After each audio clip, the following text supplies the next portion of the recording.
Débat 24 Afrique. C'est maintenant. Un électeur, une voix. L'égalité des candidats, c'est-à-dire les candidats ont les mêmes moyens pour aller à la compétition, comme vous l'avez dit tout à l'heure. C'est une compétition. C'est pourquoi dans les grandes démocraties, on fait ce qu'on appelle le plafonnement des dépenses électorales. Prenons l'actualité. Aujourd'hui, nous venons d'avoir les élections législatives en France. Il y a un plafonnement des élections législatives qui est de 38 000 euros. Converti en CFA, ça fait, je crois, 24 millions. Donc vous avez 24 millions pour battre l'élection, pour faire campagne. Ce qui fait que tous les candidats sont au même niveau. Si vous dépassez, vous êtes sanctionné. Et votre victoire vous est retirée. Absolument. Julien Nkao. Oui, merci Monsieur le Président. Et lorsque je vous écoute, je suis content parce que nous sommes d'accord sur le fait que la démocratie se consolide à travers l'élection. Donc l'élection est accordée à la démocratie. Absolument. Mais à l'observation, en Côte d'Ivoire, l'élection participe à fragiliser la démocratie. Malheureusement. C'est pourquoi j'ai 4 préoccupations à vous soumettre et nous allons voir comment on peut échanger. D'accord. Quand nous prenons la Constitution ivoirienne, 8 novembre 2016, en son article 52, l'article 52 dispose que le suffrage est universel, libre, égal et secret. Et vous l'avez bien dit tout à l'heure, le suffrage est universel parce qu'il s'oppose au suffrage restreint. Au départ, était le suffrage restreint qui empêchait une catégorie de personnes d'être, n'est-ce pas, électrices et candidates. Le suffrage masculin, dont vous avez parlé, c'est-à-dire seuls les hommes votaient. C'est jusqu'au XVIIIe siècle aux États-Unis et même en 1944 en France que les femmes ont eu droit de vote. Le suffrage capacitaire, où seuls ceux qui étaient lettrés pouvaient être candidats ou voter. Et puis, on a le suffrage censitaire où seuls les riches pouvaient être électeurs et candidats. Mais, Monsieur le Président, quand on prend notre Constitution, le Code électoral, à son article 55, le Code électoral impose un cautionnement de 50 millions pour être candidat à l'élection du président de la République. Autrement dit, c'est le retour du suffrage censitaire. C'est-à-dire que le pauvre peut être électeur, mais le pauvre ne peut pas être candidat. C'est une préoccupation, je veux qu'on en discute. Deuxième préoccupation, on dit que le suffrage est libre. La liberté du suffrage, c'est quoi? C'est-à-dire, je peux voter comme ne pas voter. Ça s'oppose à l'élection obligatoire. Mais moi, je pense que, vous avez tout à l'heure parlé de l'abstention, du fait que les gens ne partent pas voter. Du désintérêt même. Du désintérêt. Je pense qu'il faut faire le contraire. Le vote ne doit pas être une liberté, mais une obligation. Il y a déjà plus de 40 pays au monde qui le font, dans le Brésil, dans l'Égypte en Afrique, la RDC en Afrique. On est d'accord? Bien. Parce que si on me parle de liberté, mais ce n'est pas une atteinte à la liberté. Parce que quand on m'impose, par exemple, l'obligation fiscale, mais moi je peux dire, bon, ça ne m'intéresse pas de participer à la vie financière de l'État. Quand on me dit que l'école est obligatoire, mais moi je peux dire, mais attends, si je ne mets pas mon enfant à l'école, où est le problème? Mais nous connaissons la pertinence de l'éducation pour l'État et pour l'individu lui-même. La pertinence de l'impôt pour le fonctionnement de l'État. Mais comme vous l'avez si bien dit tout à l'heure, l'élection participe à désigner ceux qui conduisent au quotidien notre destin. Or, aujourd'hui, nous sommes dans la démocratie de l'abstention en Côte d'Ivoire. Je vous donne 3 exemples. Le référendum de 2016, 44% de taux de participation. Vous me corrigez si je me trompe dans les chiffres. 44% de taux de participation, inférieur à 50%. Cette constitution, elle est légale, mais elle est illégitime. Quand on prend les dernières élections municipales, prenons les 3 principales communes d'Abidjan.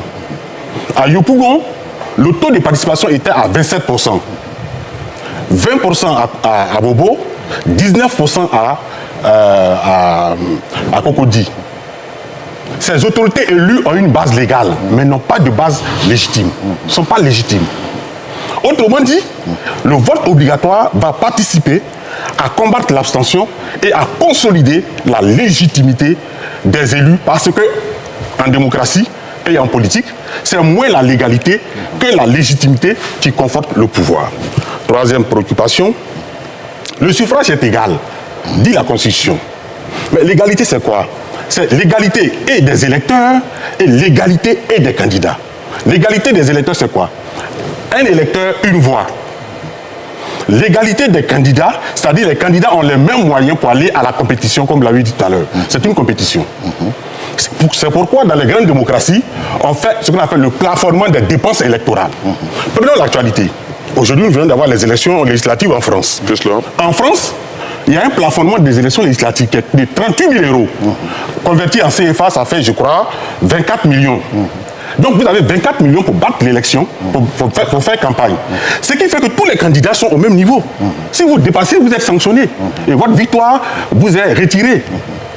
C'est pourquoi vous voyez par exemple le président Hollande, même le président Macron et les ministres sur le terrain aller avec les gens, parce qu'on ne peut pas. Mais chez nous, il n'y a pas de plafonnement. De sorte qu'un milliardaire sera toujours candidat.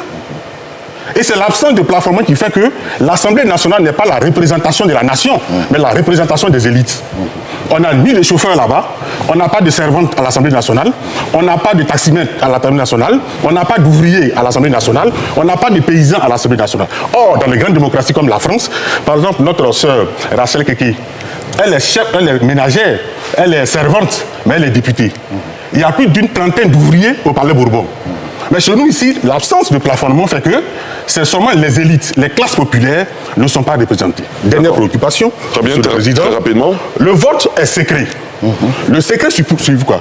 Qu'on ne doit pas savoir l'expression du suffrage d'un individu. D'où l'importance de l'isoloir. Mais il y a un problème à mon sens. L'article 55 du Code électoral, l'article 54 plutôt, du Code électoral dispose que pour être candidat, par exemple à la présidentielle, il faut un parrainage. Et le parrainage est donné par l'électeur. C'est une bonne chose. Seulement, un électeur ne peut pas donner plus d'un parrainage. C'est-à-dire que si moi, je suis électeur, j'ai parrainé le président Koulibaly, je ne peux pas parrainer la candidature de M. Ali Diarra Souba. Vous voyez que ça pose un problème. Ça veut dire qu'il y a une présomption de choix. Ça veut dire que j'ai porté mon choix sur M. Koulibaly. Autrement dit, mon vote n'est plus secret. Monsieur le Président, voici les 4 préoccupations que je voulais vous soumettre. Très bien. Alors, moi, je me rends compte qu'il y a des sujets qui sont peut-être pas l'initiative de la CEI, qui relèvent peut-être Oui, bien sûr. Oui. Je vais laisser le Président réagir là-dessus. Mais je veux dire qu'on a 2 heures de temps d'horloge. Autant éviter les sujets qui ne relèvent pas des prérogatives de la CEI. Monsieur le Président, Geoffroy Julien Koro a évoqué 4 préoccupations qui sont pertinentes. Beaucoup d'Ivoiriens se posaient également ces questions-là. C'est à vous. Alors, merci beaucoup, M. Diarra Souba, de préciser très bien qu'effectivement, ce que M. Kouao vient de dire, bien que ce soit pertinent, ça ne ressortit pas à la compétence de la Commission électorale indépendante. Mais il est bon de préciser ceci. L'article 52 de la Constitution dont vous avez fait cas parle du suffrage. Les 4 éléments dont vous avez fait cas, c'est le suffrage. Donc, ça ne concerne pas le candidat. C'est du suffrage dont il est question. Suffrage, c'est de donner le pouvoir à quelqu'un. Donc, ce sont des conditions. On dit le suffrage est universel.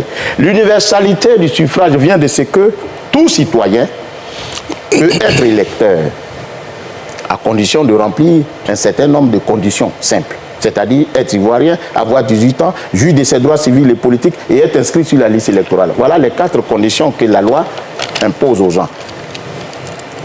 C'est l'article 3. Donc, c'est clair là-dessus. Donc, le suffrage dont il est question, c'est une obligation qui relève de l'électeur et non du candidat. 1. Des 2, vous dites que vous auriez souhaité que l'élection qui est le suffrage qui est libre, l'élection devait être obligatoire. Je répète encore pour dire que c'est vrai, dans certains pays, comme la Belgique, comme ceux dont vous avez parlé, l'élection est obligatoire. Mais jusqu'à preuve du contraire, chez nous, l'élection est libre. Moi, je me fonds dans l'antre de la loi jusqu'à ce qu'elle soit modifiée. Chez nous, l'élection est libre. Alors, ce qui serait intéressant, peut-être pour aller dans votre sens, c'est de faire de l'inscription sur la liste électorale une obligation. Là, je peux vous suivre. Obliger les citoyens à être inscrits sur la liste électorale. Mais quant à l'exercice du droit, il doit être facultatif. Sinon, il perd sa qualité de liberté qui est fondamentale à la démocratie. Si vous obligez quelqu'un à choisir, mais ce n'est plus de la liberté. C'est là la limite de votre analyse. Vous obligez quelqu'un à choisir, mais ce n'est plus de la liberté. Parce que son choix, la liberté, c'est quoi? C'est faire le choix ou ne pas faire un choix.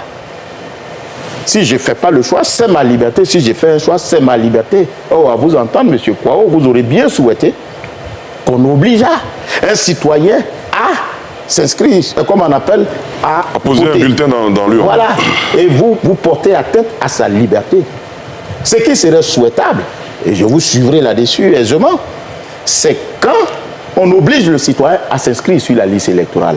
Mais quant à l'exercice du droit, il faut le lui laisser. C'est une faculté qui lui est reconnue de faire ou de ne pas faire. Toujours est-il que la loi, jusqu'à preuve du contraire, ne fait pas de l'élection une obligation en Côte d'Ivoire. Deuxièmement, vous dites que le suffrage est égal. C'est vrai, mais je répète encore pour dire qu'il s'agit de l'électeur. L'électeur, parce que le candidat, avant d'être candidat, il est électeur. Voilà, c'est le candidat électeur qu'on voit, ce n'est pas le candidat. Ce n'est pas parce que la chose est égale, elle est libre, que le premier venu peut être candidat. Oui, monsieur Kwao, vous avez vu tout à l'heure les fonctions qui sont attachées à celles du président de la République, les fonctions qui sont attachées à celles des députés, les fonctions qui sont attachées à celles d'élus locaux. Mais c'est de grande importance. On ne peut pas donner au premier venu le pouvoir de le faire. Voilà pourquoi le constituant ivoirien impose le parrainage pour éviter les candidatures farfelues. Et c'est tout à fait normal. Voyez-vous, ce n'est pas parce qu'on a besoin de militaires qu'on va prendre tout le monde pour être militaire. Il y a des conditions pour être militaire, il y a des conditions pour être médecin, il y a des conditions pour être magistrat, il y a même des conditions pour être professeur que vous êtes. Ce n'est pas donné à tout le monde. Est-ce que vous croyez qu'il n'y a pas beaucoup de citoyens qui aient des sciences à divulguer ou à diffuser aussi, à enseigner? Mais il y a une règle, il y a une discipline. Et comme le dit ce chanteur Georges Brassens, il dit, le génie sans technique n'est qu'une sale manie. Parce que le génie se doit d'être apprivoisé pour être conforme à la volonté de la société. C'est en ce moment qu'on en tire profit. Alors si on permet à tout le monde, au premier venu, je vous raconte cette anecdote, M. Diarra-Souba, allez-y rapidement. Assis dans mon bureau, à l'occasion des élections, l'élection présidentielle passée, je reçois un candidat, dont je préfère taire le nom. Un candidat à la présidentielle? À la présidentielle, qui me dit, Monsieur le Président, il insistait à me rencontrer, je le reçois, comme tous les autres.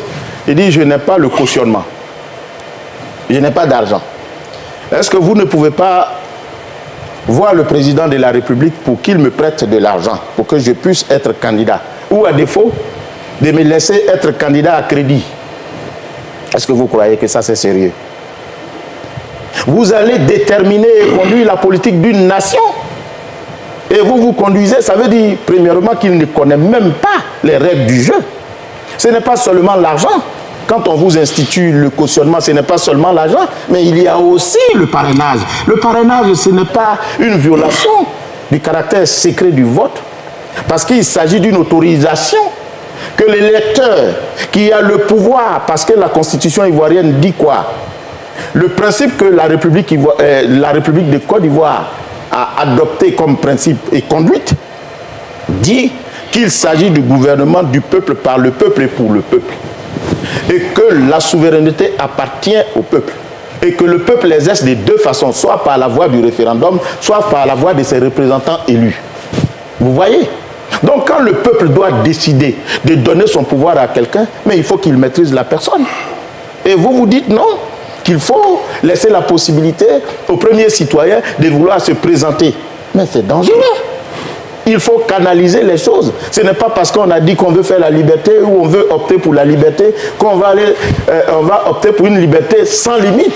Parce qu'une liberté sans limite me suicide la liberté elle-même.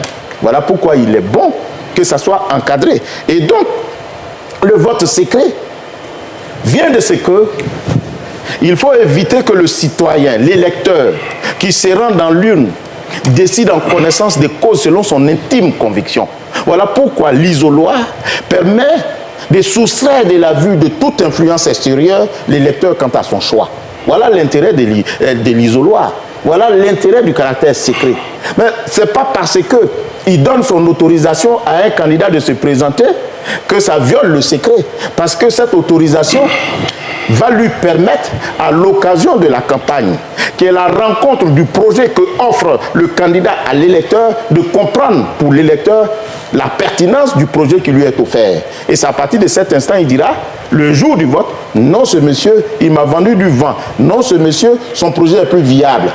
Mais s'il ne l'autorise pas à venir se présenter, il n'aura jamais l'occasion d'apprécier la pertinence du projet. D'où l'intérêt du parrainage. Donc, il y a aussi bien le poids financier, mais il y a aussi ce poids moral qui est l'autorisation de candidater, l'autorisation de se présenter à une élection. Donc, l'article 52 parle de suffrage universel, libre, égal et secret, mais ça ne concerne que l'électeur. Bien entendu, le candidat n'est concerné que par ricochet, c'est-à-dire parce que le candidat, avant d'être candidat, il est lui-même électeur. Voilà. Rendez-vous au prochain débat.